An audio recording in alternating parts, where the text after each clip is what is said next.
उद्यापासून कर्नाटक सरकारचं बेळगावमध्ये हिवाळी अधिवेशन सुरू होत आहे आणि याच पार्श्वभूमीवर सीमा भागातील महाराष्ट्र एकीकरण समितीनं बेळगाव महाअधिवेशन आयोजित केलंय। एकीकरण समितीच्या अधिवेशनाला कर्नाटक सरकारनं परवानगी नाकारली आहे। तसंच या महामेळाव्याला महाराष्ट्रातून नेते येऊ नयेत यासाठी बेळगाव जिल्हा प्रशासनानं महाराष्ट्रातील नेत्यांवर बेळगाव जिल्ह्यात बंदी घातली आहे। दुसरीकडे कोल्हापुरातून ठाकरे गटाचे कार्यकर्ते बेळगावच्या दिशेने रवाना होतील। कोल्हापुरातील ताराराणी चौक परिसरातून या रॅलीला सुरुवात होणार आहे। महाराष्ट्र आणि कर्नाटक हद्दीवर अर्थात कोननोळी इथं कर्नाटक पोलिसांच्या वतीनं तगडा बंदोबस्त तैनात करण्यात आलाय। त्यामुळे पुन्हा एकदा महाराष्ट्र कर्नाटक सीमावाद पेटण्याची शक्यता आहे। महाराष्ट्राच्या जर सरकारनं मनात आणलं तर हा पाठपुरावा होऊ शकतोय आणि सतत याची सुनावणी होऊ शकते। पण महाराष्ट्र सरकारनं आत्तापर्यंत 10 वर्षामध्ये कुठलीच भूमिका घेतली नाही।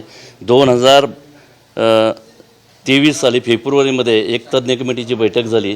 त्या बैठकीत असं ठरलं होतं की हा प्रश्न आता ह्यानं घ्यायचा रेग्युलर कोर्टामध्ये, म्हणून तो विषय झालेला नाही आहे।